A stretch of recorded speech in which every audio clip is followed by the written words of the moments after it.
hand those out, please? Thank you.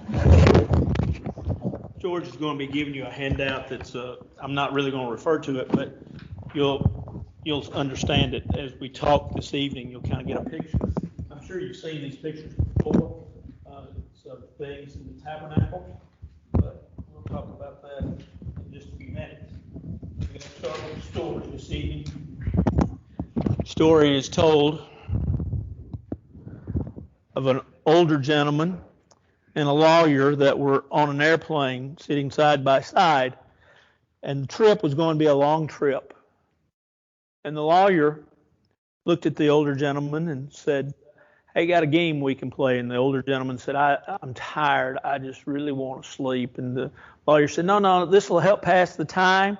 Said it will be fun.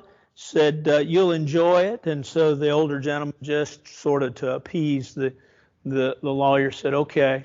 He said, What's the game? And the lawyer said, "Well, I'll ask you a question. And if you can't answer it, you give me $1. He said, "And then you'll ask me a question. And if I can't answer it, I will give you $20. The older gentleman, he was really tired. He'd been visiting. He was headed home. He'd been visiting his children, and he's just really tired and wanted to sleep. But he said, so the lawyer said, "Well, I'll ask the first question." So the lawyer looked at him and he said, "How far is the earth from the moon?" The older gentleman thought for a minute. He just reached in his pocket. The lawyer said, "Now you got to ask me a question." He said, "Okay." He smiled and he looked at the lawyer and he said, "What walks up the steps backwards but walks down them frontwards?"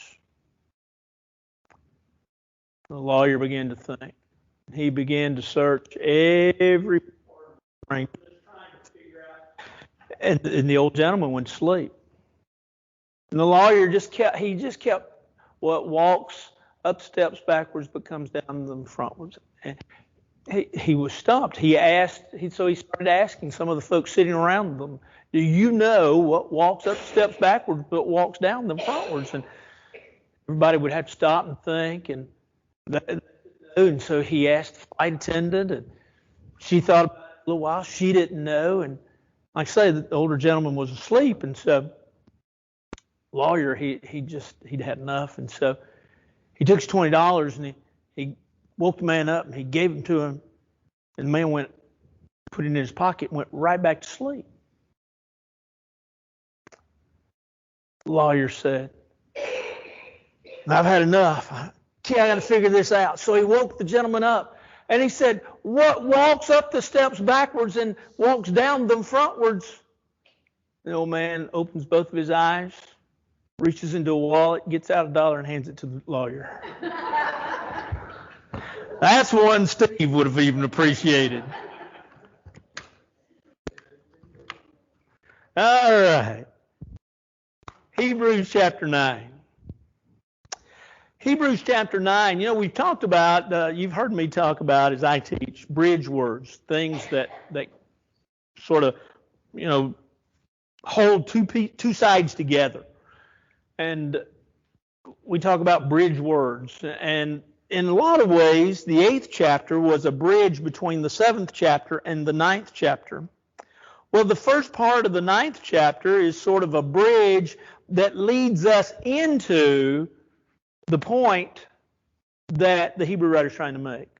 The Hebrew writer in the 7th chapter talks about Jesus as a better priest.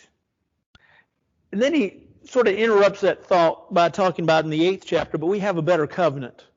And then in the 9th chapter, he says Jesus as the better priest offers the better sacrifice. But before he can get to that idea about, especially verse 15, 16, before he can get to that idea of Jesus being the better sacrifice, he takes, if you will, what we would call a roundabout trip. had to be a preacher that wrote this, but even by inspiration. Why? Because he takes so many roundabout trips in things. But he takes a roundabout trip to talk to these folks who knew the Old Testament so well, to remind them of the sacrifices and to remind them of the Day of Atonement, to remind them of the tabernacle, to remind them of the things that were under the old law that they were no longer bound under, but to remind them that this is the way it was and we have it so much better.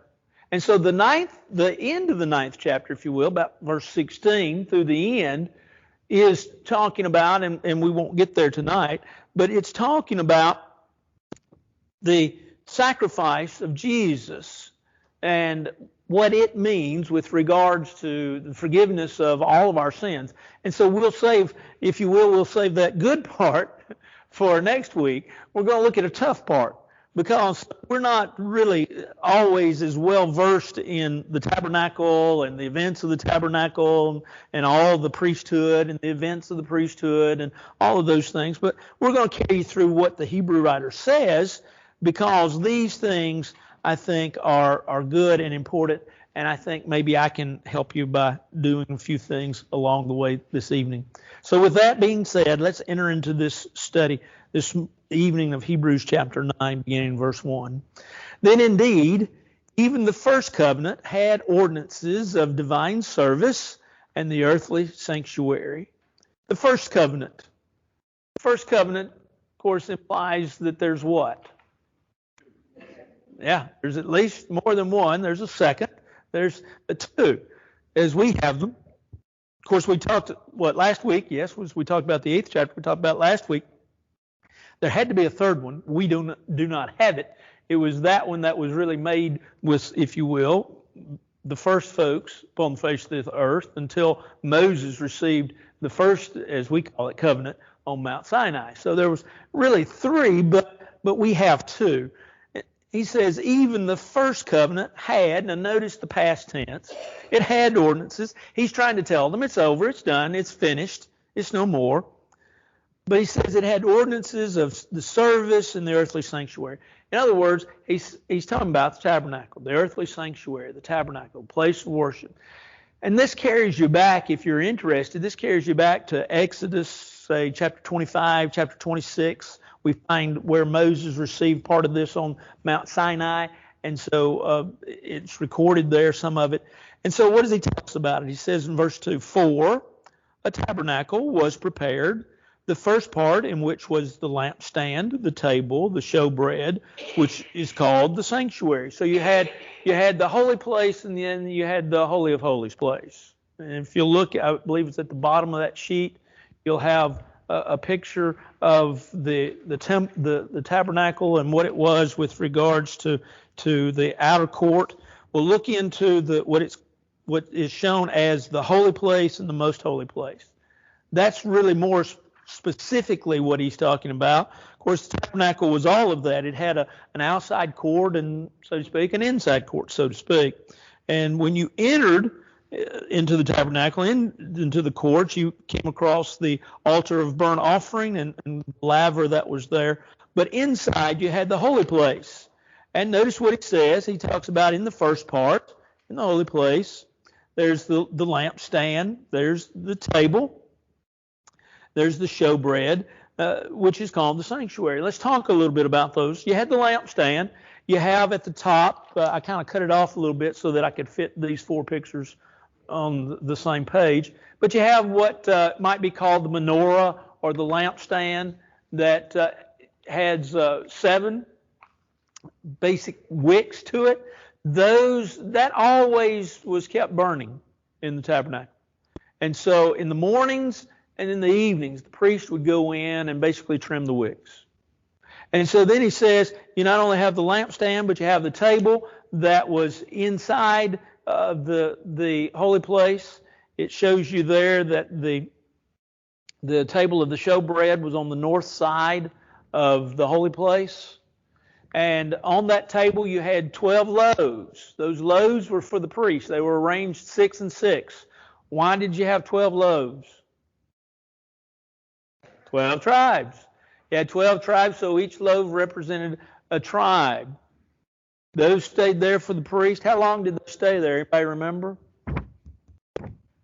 What would make sense? A week. Yeah. Well, let's be careful if we ever go to Christy's house. Check the bread. But so they would change it out and change it out each week. Really, they changed it out each Sabbath. And so then he says, this is the sanctuary. And then in verse 3 says, and behind, in other words, behind the veil, there was a veil that separated the holy place from the most holy place. And behind the second veil was the part of the tabernacle which is called the holiest of all. And we made mention last week as we were closing out, and I was trying to take up a couple of more minutes, that in the Holy of Holies, only the high priest could go in. You remember what I said they did to him when he went in? Tie a rope to him. They was afraid he's going to do what? He's going to die in there, and they couldn't get him out because who could only go in there? High priest. They weren't qualified to go in and get him. And so they tied a rope to him, and he would go in. And we're going to talk a little bit about this when we get down to verse 7. But nevertheless, the Hebrew writer says you have this second part of the tabernacle, the holiest of all, he calls it, or the Holy of Holies. And he says, verse 4, which had the golden censer and the Ark of the Covenant, overlaid on all sides with gold, in which were the golden pot that had the manna. You also had Aaron's rod that budded, and the tablets of the covenant. So you had Aaron's rod that budded, you had the tablets, and they were all in the Ark of the Covenant. The Ark of the Covenant, we gave you a picture. There is an argument there about the Ark of the Covenant. If you look, it has this picture rendition, this artist rendition has the angels looking at each other. There are others that say the angels looked away from each other, and that made a better place because you had where the angels' wings met was considered what? Mercy seat. And who was in the mercy seat? God. And that's why when we'll talk about that in a minute, but that's why when the high priest went in, they were afraid that he might die. But so you had God. So these were the things that were in the Holy of Holies. And above it, he goes on to clarify it, were the cherubims, the angels, if you will, of glory, overshadowing, the mercy seat. And we've already talked about that. Of these things, we cannot now speak in detail. Don't you like that? Because here's what he basically says when he gets down to what we have as verse 5. He says, that's enough of that. He talks about we have the holy place, we had the most holy place, and he said, but that's enough of that. We're going to move on. And so he's introducing these Jewish folks, or folks with a Jewish background, that really are uncertain about which law, which covenant they want to keep. He's trying to assert to them that we have it better. But what he does here is he carries them back. Do you remember? Do you remember? Do you remember what you've heard? Do you remember our grandparents, what they did? Do you remember what, as a Jew, you were supposed to do?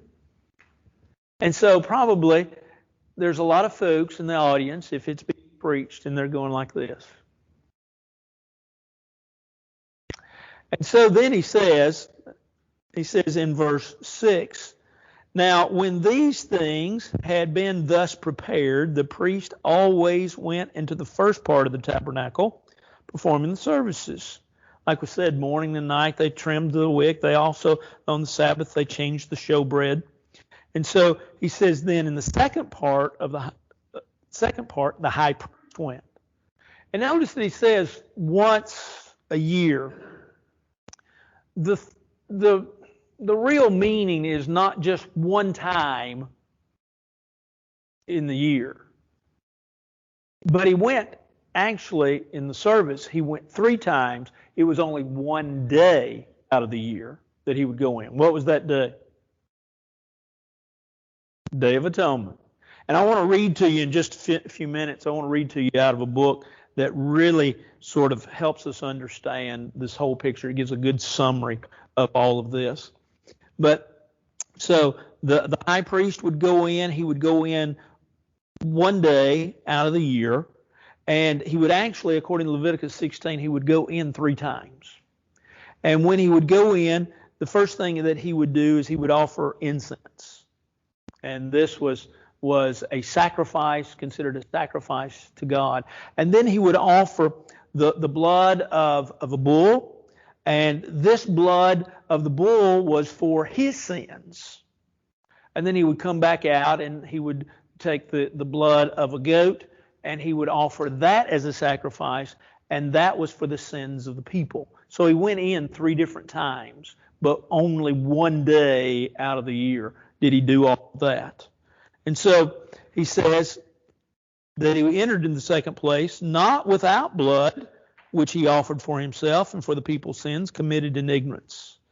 The Holy Spirit indicating this, that the way of the holiest of all was not yet made manifest while the first tabernacle was still standing. It was symbolic. Some versions have, it was a parable. It's actually the Greek word that's there. But these were all symbolic. They served a purpose. They served a purpose in their day. But they were shadowing, thus they were symbolic, leading up to something different, but something better. And of course, the answer to that would be Jesus Christ. So he says that it was a symbolic for the present time, in which both gifts and sacrifices are offered, which cannot make him who performed the service perfect in regard to the conscience. This answers the question that we probably would be looking at. And that is, what you can look at the rituals of the Old Testament. The sacrifices that were made, the animal sacrifices that were made, the other sacrifices, the wave offerings, the heave offerings, the sacrifices that were animal sacrifices versus the meal from the standpoint of, for lack of a better term, baked goods. But you also had the wheat offerings, and you had 7 different types of offerings, sacrifices that were made in biblical times. And so he's carrying them all back to this, and so they're remembering this, and he says, now I want you to know. He says, I want you to know, not only is this past, but this really didn't do what we have now does do. It was good. It was more ritual than anything. It was external, but it really did not cleanse the conscience, did not purge the sins of the individual. Now, let's understand. Let's backtrack for just a second. And this will become more evident when we finish the second half of this chapter. The sins of the individuals in the Old Testament were forgiven. And there is, in the Old Testament, there is grace and there is forgiveness. But that forgiveness was not found till when? The cross. Right. So their sins were forgiven. So Isaiah, I'm just choosing an Old Testament person. Isaiah. Will Isaiah make it to heaven? Well, Isaiah seemed to have been, according to what we read in the Bible, a righteous man. Yes, he was a preacher of God. So yes. But his sins themselves, while forgiven, were not cleansed, not completely taken away till the blood of the cross. Now, like I say, that becomes more evident in the last half of this chapter. But it is to say that the Hebrew writer is explaining to us that their service, their rituals, the practices, say, of going in on the Day of Atonement, that all of this was symbolic, but it didn't purge the conscience.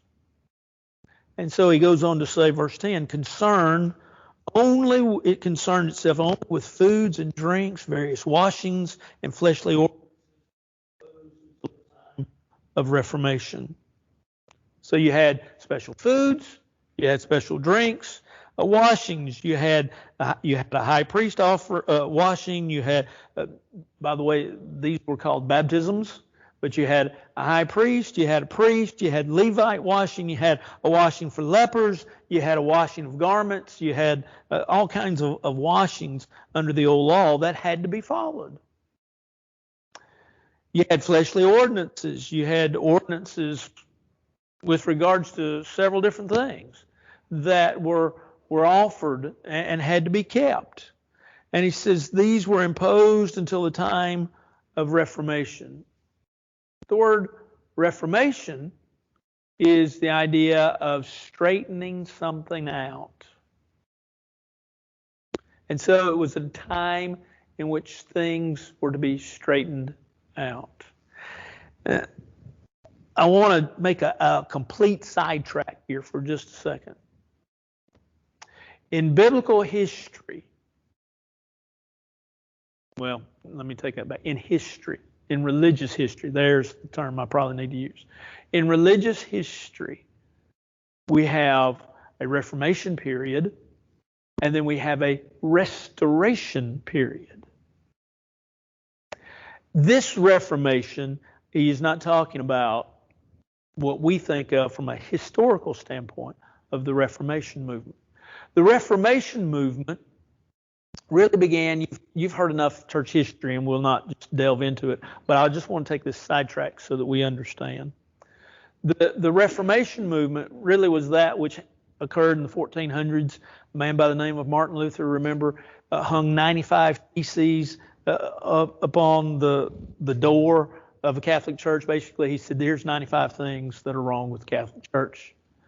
And he began then what is called a Reformation, reforming what was wrong. Now, here's the problem with the Reformation movement. It was good, don't get me wrong, but it was trying to reform what? Catholic Church. Catholic Church.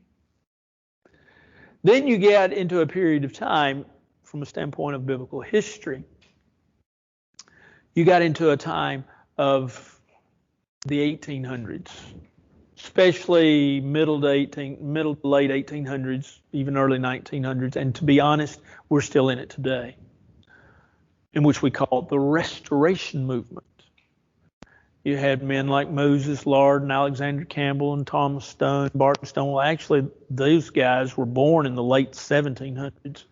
So you could say even the 1800s themselves, although most date it earlier or date it a little later on. But the Restoration movement is an attempt, and like I say, we are part of that Restoration movement today, of restoring or going back and restoring as it was in that day, in our day. And so there's a difference. Neither one of those, though, or when you read this word Reformation, some people think, oh, Reformation movement, Martin Luther, and then they lead off into the Restoration movement. No, it's not this. It's a straightening out of something, straightening out, correcting an error, repairing. The word itself has the idea of repairing something, straightening something out. And so what he says here is there's going to come a straightening out of all of this. Anything you want to question or ask, Steve's going to answer the question. No, I'm just kidding. Yeah, I know. I know. Okay. Yeah. I just don't know. What kind of churches existed or Christian religions existed at the same time the Catholic Church existed in the time of Martin Luther? That was basically it. So the Catholic Church was all there really was for pretty much for a long time. For a while, yeah. Yeah. You go back to 606 AD and until Luther in 1400s. And what you had was you have the church, and then you began a corruption of the church. Yeah. Oh yeah. Oh yeah. Real bad. And so then Luther basically said there's a corruption of the church. We need to straighten it out. And so while we say he was straightening out the Catholic Church, which is right, what he was really trying to do was get back to the New Testament. But he was trying to straighten out an imperfect and carry it instead of going back to the perfect and saying, let's go back to the perfect. That's why the Restoration movement is so much greater in my thinking. Of course, I'm part of it. You are too. But that's why it's so much greater than the Reformation movement. Now, that is not to say that the Reformation movement, don't walk out here if you're a history buff and think that I'm discounting the Reformation movement, because in many ways we had to have the Reformation movement to have the Restoration movement. Yeah. Yeah. Yeah. Yeah, you had to, I mean, okay. I'm going to step in this for a second. If you look at the church today, we're vastly different. I mean, churches, yeah. Yeah, that's a good way of putting it. All places that have on their sign out front Church of Christ are not the same. Okay, you can go back to the division over what do you support, but I'm going back even further than that. There's always been, there always will be differences of thoughts and opinions, but there are vast differences within the church today, and we don't have to leave Nashville. I can carry you to some right now, within 20 minutes of this building, and say, here's what they're doing, here's what they're doing. Matter of fact, I can carry you to one that's even closer than that, and is not practicing what we would practice. Let's put it like that. And so, yeah, there's several in Nashville. So, yeah.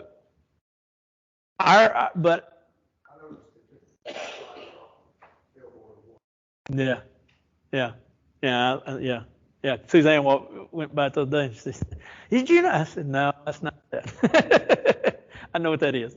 But so research. Yeah. Well, and one of the things that's going on today, and I kind of see this.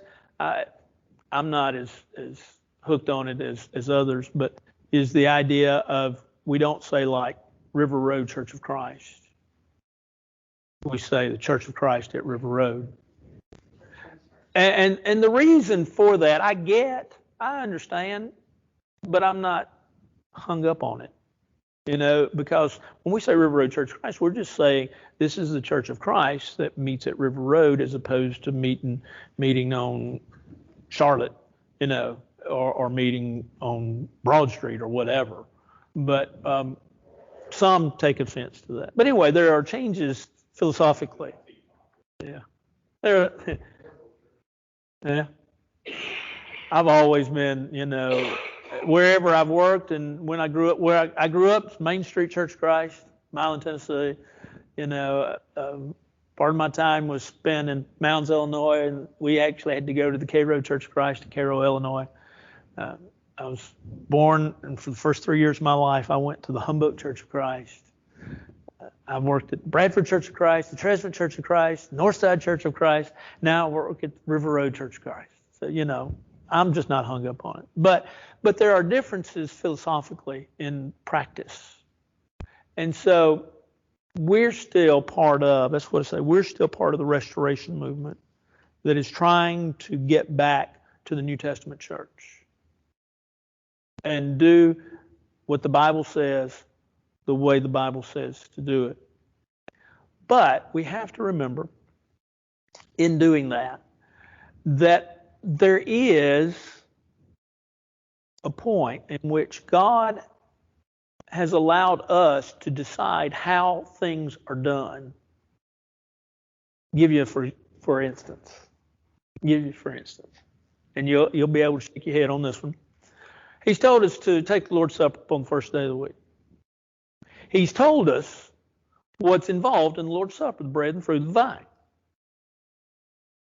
What has he not told us with regards to the Lord's Supper? How to pass it out. And we pass it out now a whole lot different than what we did 2 years ago, right? Yeah, now surely.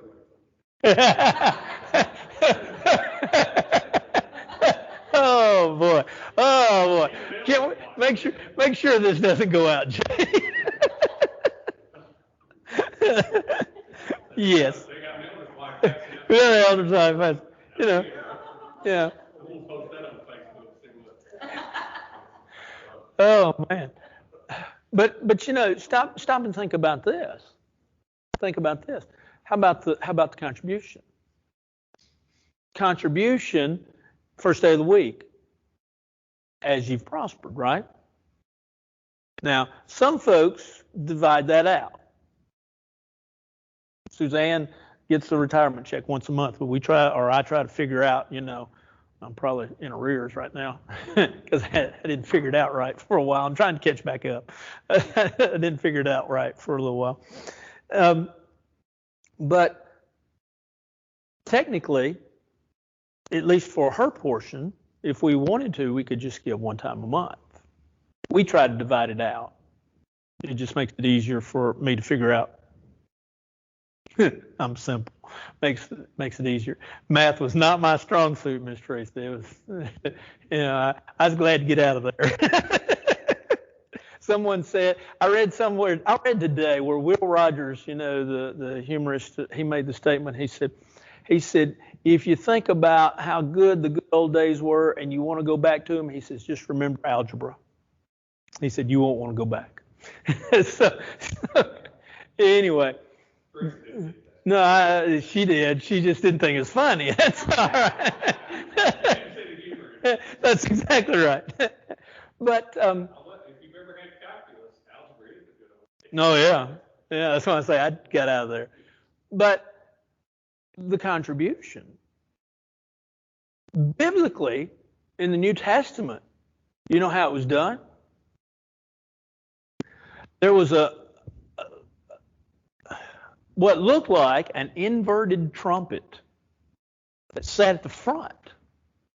And you walked to the front and you put your contribution in or on that little plate there that, like say, the whole monument itself looked sort of like an inverted trumpet. And you put your contribution on that. Well, now we've made it convenient. Put it in the box when you walk in. That's fine. Because why? The Lord said, give as you've prospered. But he didn't say how to take it up. So the Lord does leave us some leeway, and there are some differences in our brotherhood because of the leeway. But I will go a step further and say there are things that I believe that God has established for us. Leeway. But folks have said that there is leeway. And so they have taken some liberties where I am not comfortable taking. Yeah.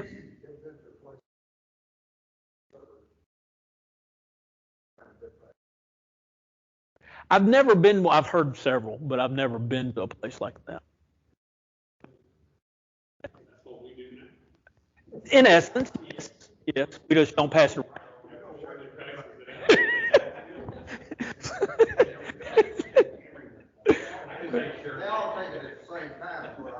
Yeah. Yeah, it's pretty much what we do now. But I know what you're talking about. The plates were passed, and everybody pulled out their piece of the bread, and they held it. And then all at once, everybody took it. That's what you're talking. We, in essence, Steve's right. We, in essence, do that. But here's what's happened with regards to that. And I want to get back because I want to read this with regards to the Day of Atonement. What's happened is we have bought into the idea in the church, right or wrong, we've bought into the idea that we need to make sure that the young person is enthused and enthralled with the actions of the worship. without explaining to them what is the purpose of worship. The purpose of worship, as we talked about Sunday, is to praise, glorify, thank God. And we do it in the way in which He said that He wants it done because of who He is. Does that mean, however, in my statement, that I am against changing things that can be changed? No. No. We've changed how we pass out the Lord's Supper. We've changed how we take up the collection. I'm not opposed to it. To me, right now, it makes more sense. Do it? That ain't gonna happen. I tried humming the invitation song. He completely ignored it. I'm married, Steve.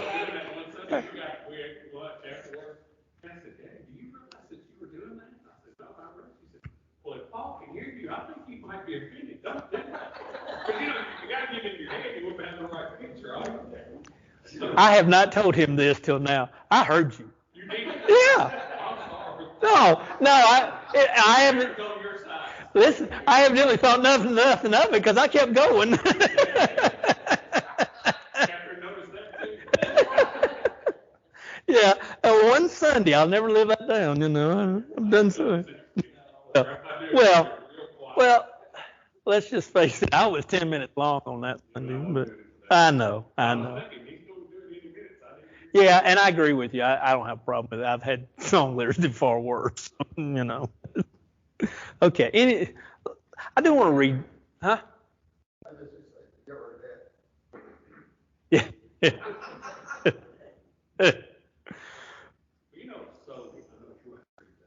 Go ahead. I don't think you want to get to where it's. I guess I'm just speaking for myself. I know that I don't want us to get to where it's just completely scripted and. Absolutely. And, absolutely. You've made your point by 10 till. I think you ought to quit. If you still got a point to make it 10 after, I think you ought to keep going. I think there ought to be a certain amount of spontaneity in worship. It's not that we feel led, and I'm not going to get up and testify, but. Brother Jimmy's done it before. You've got a song in mind that we're going to sing as a closing song, but Paul's made a great point and brings the song up. You just switch, right? No. Those people on that side are ready to go. Apparently Jim will lead whatever you tell him to. That's right.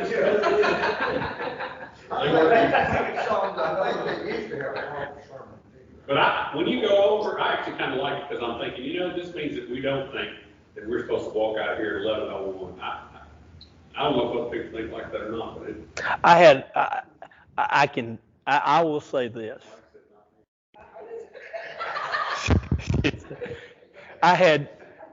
After I said, because I'll be honest, that Sunday, I looked at the clock and it was about 5 to 11. And I would have told you, because I've preached for 37 years, I would have told you that I only preached for 5 more minutes. Well, I evidently preached for 15 more. Because when I turned then to come off the stage so that you could come up, I looked at the clock, because I always do. And it was 10 after, and I said, oh. I hadn't been here long enough for these people to understand that occasionally happens. And I hadn't explained it to them. But and so I apologize. Because I am conscious of the fact, we all have times and we have places to go and people to see and things like that. But I had quite a few of you say, hey, if you need to. They didn't encourage me doing it every Sunday, but if you need to, go ahead. And I appreciate that because every once in a while we'll get that. And I'll just tell you now, I'm long-winded. I don't know if I told the selection committee or the elders or both. I made a point of telling folks before I came, but I tried to make sure that you are getting stuff. I'm not just talking for 30 minutes. You're getting stuff. And if I ever get to the point where you're not getting stuff, tell me. And I'll be glad to look at what I'm doing and refigure. And so, anyway. Okay. I do want to read this, and then we'll need to go. This is William Barclay. William Barclay was a Scottish theologian, author. Religiously, I don't agree with him on a lot of things, but he wrote a lot of books. Wrote a complete set of commentaries on the New Testament, and they are what is considered devotional type commentaries. In other words, he doesn't get in depth too much, but he will tell you what a word means, and sometimes in his commentaries there are stories, historical stories that are fantastic. But he writes a summary of the Day of Atonement to kind of get you a sense of really what was going on, what the Hebrew writer's been talking about in the first 10 verses. And so if you don't mind, I'll put on my fast boy readers and we'll see, I'll get you through this. It says, the high priest began by doing the things that were done every day. He burned the morning incense, made the morning sacrifice, and attended to the trimmings of the lamp on the 7 branded lampstand. Then came the first part of the special ritual of the day. Still dressed in his gorgeous robes, he sacrificed a bullock and 7 lambs and 1 ram. He removed his gorgeous robes, cleansed himself again in water, and dressed himself in the simple purity of white linen. There was brought to him a bullock bought with his own resources. He placed his hands on his head and, standing there in full sight of the people, confessed as his own sins and the sin of his house. Ah, Lord God, I have committed iniquity, I have transgressed, I've sinned, I and my house, O Lord. I entreat thee, cover over, atone for the iniquities, the transgressions, and the sins which I have committed, transgressed, and sinned before thee. I and my house, even as it is written in the law of Moses thy servant, for in that day he will cover over for you to make you clean from all your transgressions before the Lord you shall be cleansed. So that's pretty much what the priest would say. For the moment, the bullock was left before the altar, and then followed one of the unique ceremonies of the Day of Atonement. 2 goats were standing by, and beside the goat an urn with 2 lots in it. One lot was marked for Jehovah, the other was marked for Azazel, which is the phrase the Authorized Version translates the scapegoat. That's often what we've called the scapegoat. The lots were drawn and laid, one on the head of each goat. A tongue-shaped piece of scarlet was tied to the horn of the scapegoat, and for the moment the goats were left. Then the high priest turned to the bullock, which was beside the altar, and killed it. Its throat was slit, the blood caught by a priest in a basin. The basin was kept in motion so that the blood would not coagulate, for soon it was to be used. Then came the first of the great moments. The high priest took coals from the altar and put them in a censer. He took incense, put it in a special dish, and then he walked into the Holy of Holies to burn incense in the presence of God. It was laid down that he must not stay too long, lest he put Israel in terror. The people literally watched with bated breath, and when he came out from the presence of God, still alive, there went up a sigh of relief like a gust of wind. When the high priest came out from the Holy of Holies, he took the basin of the bullock's blood, went back into the Holy of Holies, and sprinkled it 7 times up and 7 times down. He came out, killed the goat that was marked for Jehovah, with its blood, re-entered the Holy of Holies, and sprinkled again. Then he came out and mingled together the blood of the bullock, the goat, and 7 times sprinkled the horns of the altar of the incense and the altar itself. What remained of the blood was laid on the foot of the altar of the burnt offering. Thus the Holy of Holies and the altar were cleansed by blood from any defilement that might be on them.